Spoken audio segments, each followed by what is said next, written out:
In the dusty heart of Montana's cattle country, where the wind carries whispers of old feuds and broken promises, stood a man who had learned that silence could be both a shield and a weapon. The townspeople of Cedar Ridge thought they knew Jake Morrison, the quiet rancher who kept to himself, worked his land from dawn to dusk, and never raised his voice even when the local gang made his life hell. They saw him as weak, someone to push around, someone who would never fight back. But they had never seen what happened when Jake Morrison finally decided to speak.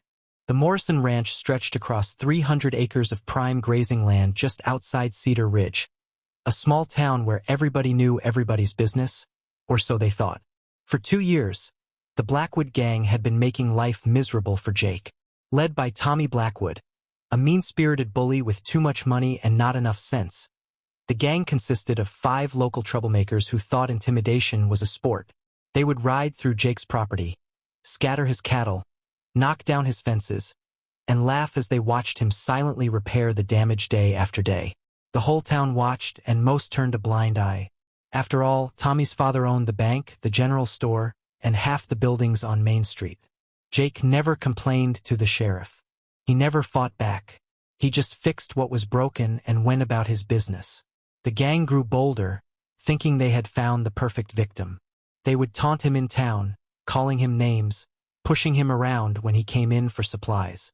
The other townsfolk would watch from their shop windows, shaking their heads but doing nothing. They whispered among themselves about Jake's cowardice, about how his brother Danny would have never stood for such treatment. Danny Morrison had been the fighter in the family, the one with fire in his eyes and quick fists. But Danny had been dead for 3 years, killed in what everyone believed was a hunting accident up in the mountains. What the people of Cedar Ridge didn't know was that Jake Morrison wasn't weak at all. He was calculating. Every insult, every destroyed fence, every scattered cow was being carefully catalogued in his mind. He was waiting for something, though he never told anyone what. His silence wasn't born of fear but of patience, the kind of patience a hunter needs when waiting for the perfect shot. And Jake Morrison had been a very good hunter once, before he'd sworn off violence and dedicated himself to working the land his grandfather had left him. The morning that changed everything started like any other.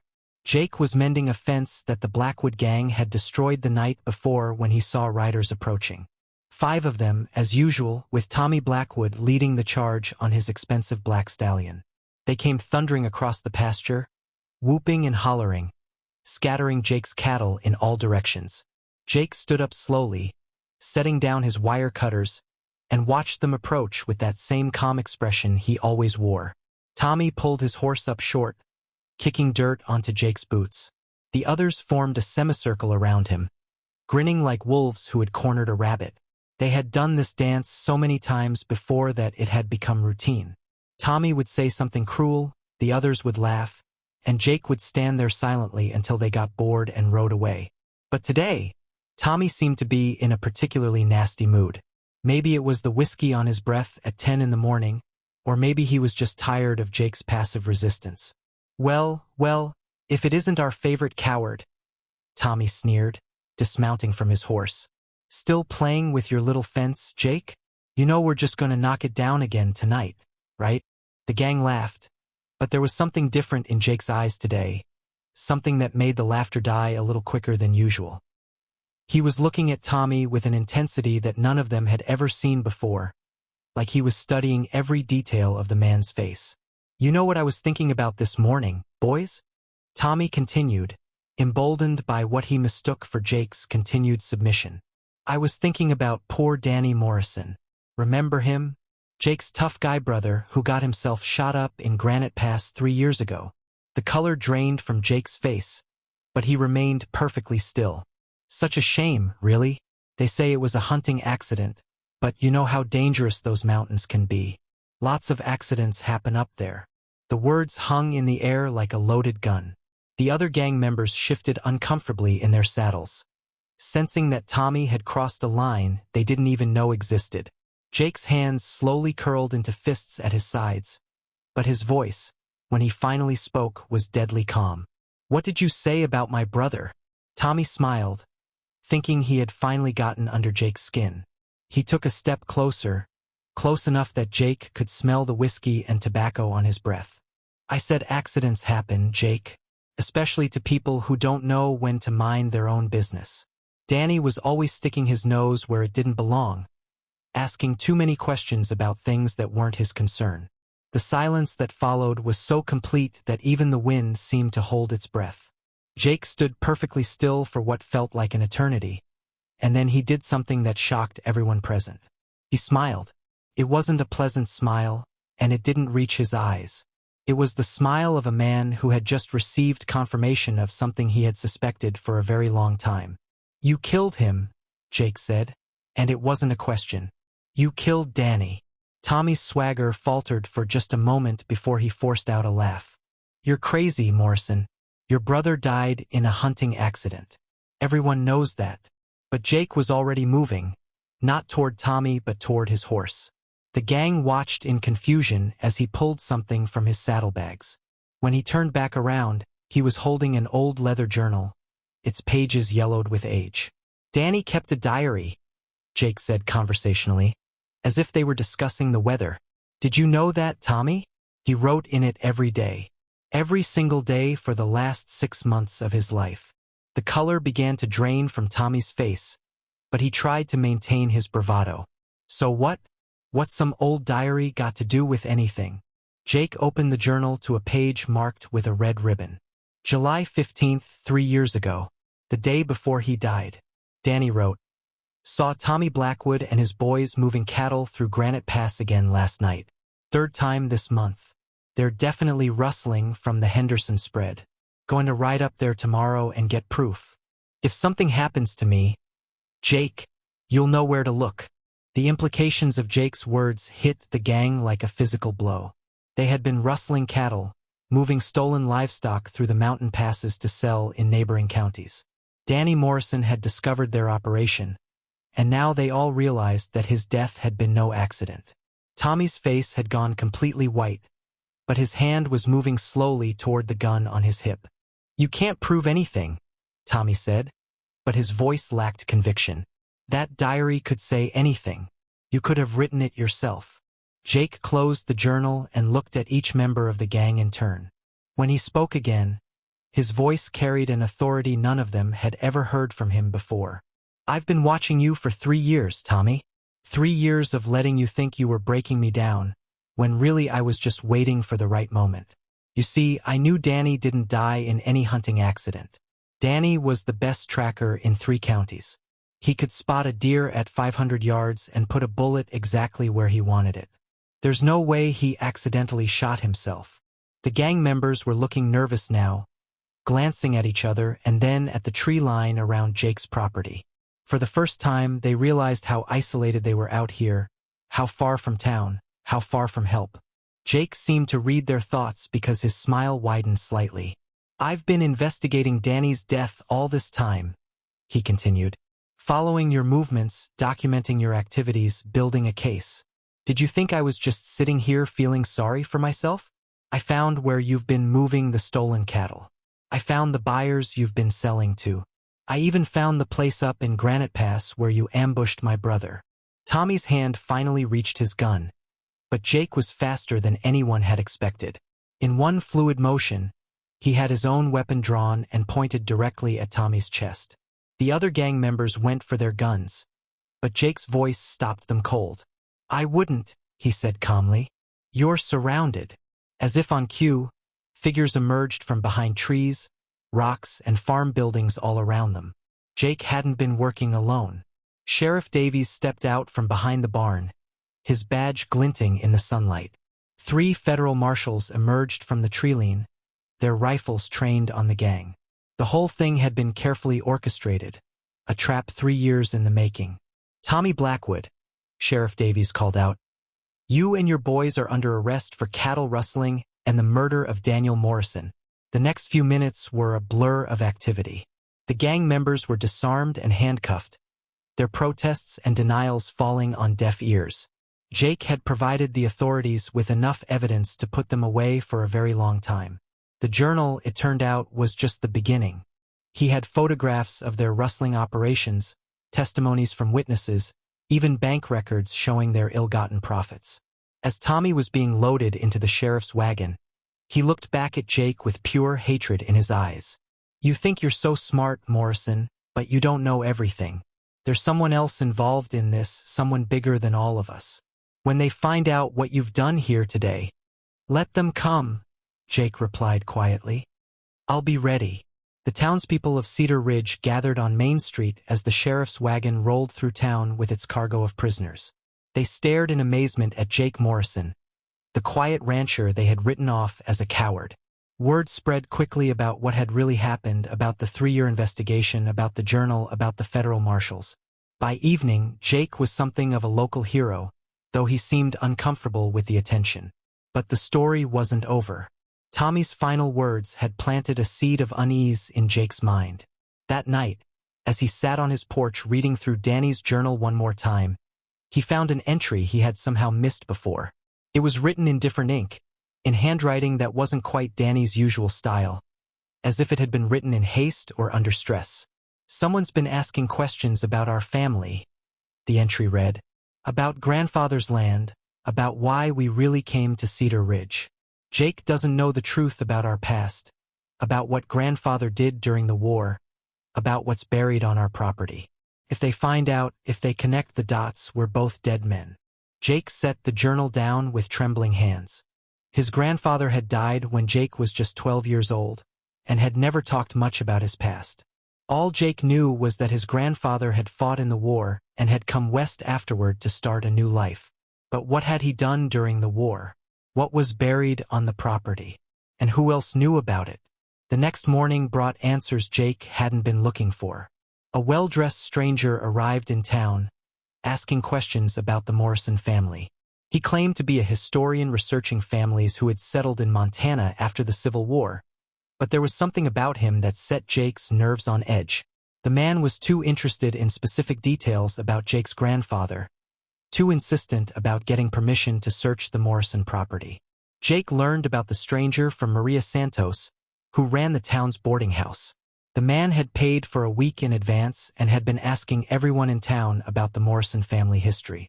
He seemed particularly interested in stories about Jake's grandfather and any unusual activities on the ranch over the years.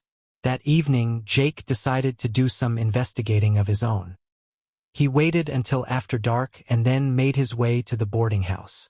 The stranger's room was on the 2nd floor, and Jake could see light coming from under the door. He climbed the outside stairs as quietly as possible and listened at the door. What he heard made his blood run cold.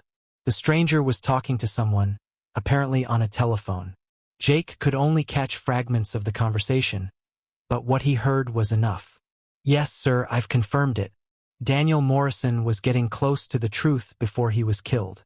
The diary entries suggest he knew about the gold. Yes, sir, the same gold that Colonel Morrison stole from the Confederate treasury. No, sir, I don't think Jake Morrison knows anything yet, but if he starts asking the right questions. Gold. Confederate gold." Jake's mind raced as the pieces began to fall into place. His grandfather had been Colonel William Morrison of the Confederate Army. Jake had always been told that his grandfather was a war hero, but what if the truth was more complicated? What if his grandfather had stolen Confederate gold and used it to buy the ranch in Montana? What if that's what was buried on his property? Jake crept back down the stairs and hurried home, his mind spinning with implications. If there really was gold on his property, that would explain a lot of things. It would explain why Tommy and his gang had been so interested in driving him off his land. It would explain why Danny had been killed when he started getting too curious. And it would explain why this mysterious stranger had shown up just days after Tommy's arrest. Back at the ranch, Jake began searching through his grandfather's old belongings, looking for any clue that might confirm his suspicions. In an old trunk in the attic, he found what he was looking for: a Confederate officer's uniform, carefully preserved, and beneath it a hand-drawn map of the Morrison property. Certain areas were marked with symbols that meant nothing to Jake, but one spot in particular was circled several times. It was near the old oak tree where Jake used to play as a child. The next morning, Jake borrowed a shovel and metal detector from his neighbor and made his way to the oak tree. If there really was gold buried on his property, he needed to find it before anyone else did. What he discovered beneath the tree's massive roots was beyond anything he had imagined. Not just gold coins, but an entire strongbox containing Confederate currency, military documents, and a detailed confession written in his grandfather's handwriting. The confession told the whole story. Colonel William Morrison had been ordered to transport Confederate gold to safety as the war was ending. Instead, he had deserted with the gold and fled west, eventually settling in Montana under an assumed identity. He had used the gold to buy land and establish himself as a respectable rancher, but he had lived in fear for the rest of his life that someone would discover his secret. Jake sat in the dirt beside the strongbox, reading his grandfather's confession by the light of his lantern. The old man had written that he regretted his actions, that the guilt had eaten away at him for decades. He had hoped that his descendants could live honest lives, free from the shadow of his crimes. But he had also known that someday, someone would come looking for the gold. "That someday is today," said a voice behind Jake. Jake spun around to find the stranger from town pointing a gun at him. In the daylight, Jake could see that the man was older than he had first appeared, with gray hair and cold, calculating eyes. He was not alone. Two other men emerged from behind trees, also armed. "My name is Colonel James Whitmore," the stranger said. "Retired U.S. Army intelligence. I've been tracking down stolen Confederate gold for the better part of 30 years. Your grandfather was a deserter and a thief, and that gold belongs to the United States government." Jake slowly stood up, his hands raised. The strongbox lay open beside him, its contents glinting in the morning sun. "If you're really with the government, why not just go through legal channels? Why the secrecy?" Whitmore smiled, but it wasn't a pleasant expression. "Because officially, that gold doesn't exist. It was written off as lost during the war. But there are certain parties who have a vested interest in recovering it, parties who prefer to operate outside official channels." One of Whitmore's men stepped closer to the strongbox, his eyes widening at the sight of so much gold. "How much do you think it's worth, Colonel? In today's market? Several $1 million. Enough to make this little operation very worthwhile." Whitmore turned his attention back to Jake. "Your brother was a problem, Mr. Morrison. He was asking too many questions, getting too close to the truth. When he contacted a friend in the federal marshal's office about suspected corruption in your local law enforcement, he signed his own death warrant." Jake felt a chill run down his spine. "You killed Danny." "Not personally. I hired local talent for that job. The Blackwood gang was happy to take care of your brother in exchange for a cut of the profits from their cattle rustling operation. Two birds with one stone, you might say." The pieces were finally coming together in Jake's mind. Whitmore had been using the Blackwood gang for his own purposes, letting them rustling cattle while he searched for the Confederate gold. When Danny had gotten too close to discovering both operations, Whitmore had ordered his death. The gang had made it look like a hunting accident, never realizing they were pawns in a much larger game. "You've been searching for this gold for 3 years, Jake said, playing for time while he tried to figure out how to get out of this situation. "What took you so long to find it?" Whitmore shrugged. "Your grandfather was cleverer than I gave him credit for. He left very few clues, and the ones he did leave were well hidden. It wasn't until your brother started investigating the cattle rustling that we realized he might stumble onto something bigger. When we searched his body, we found notes about unusual activities on your property, references to family secrets. It took us this long to piece together the connection." Jake glanced around, looking for any avenue of escape. They were too far from the house to make a run for it, and he was outnumbered 3-1. But he noticed something that gave him hope. In the distance, he could see dust clouds on the horizon, moving toward the ranch. Someone was coming, and Jake had a feeling he knew who it was. "You made one mistake, Whitmore," Jake said, trying to keep the man talking. "You assumed I was as naive as you thought my brother was. But I've been expecting you." Whitmore raised an eyebrow. "Expecting me? How could you possibly?" "Because I know how to read between the lines. Danny's journal entries weren't just about cattle rustling. He was documenting everything unusual that happened around here, including strangers asking questions about our family. When you showed up in town yesterday, I knew exactly who you were and why you were here. The dust clouds were getting closer, and Jake could make out individual riders now. Sheriff Davies was leading a group of federal marshals, the same ones who had helped arrest the Blackwood gang. Jake had sent word to them the night before, after overhearing Whitmore's telephone conversation. Whitmore followed Jake's gaze and saw the approaching riders. His face darkened with anger. "You clever son of a bitch. You set me up, just like you set up my brother. The difference is, I lived to see justice done." The next few minutes were chaos. Whitmore and his men tried to make a run for it, but they were surrounded. Shots were fired, but when the dust settled, all 3 men were in custody. The strongbox full of Confederate gold was evidence now, destined for a government warehouse while lawyers and historians argued over what to do with it. As the prisoners were being loaded into wagons, Whitmore looked at Jake one last time. "You think you've won, Morrison, but you have no idea what you've gotten yourself into.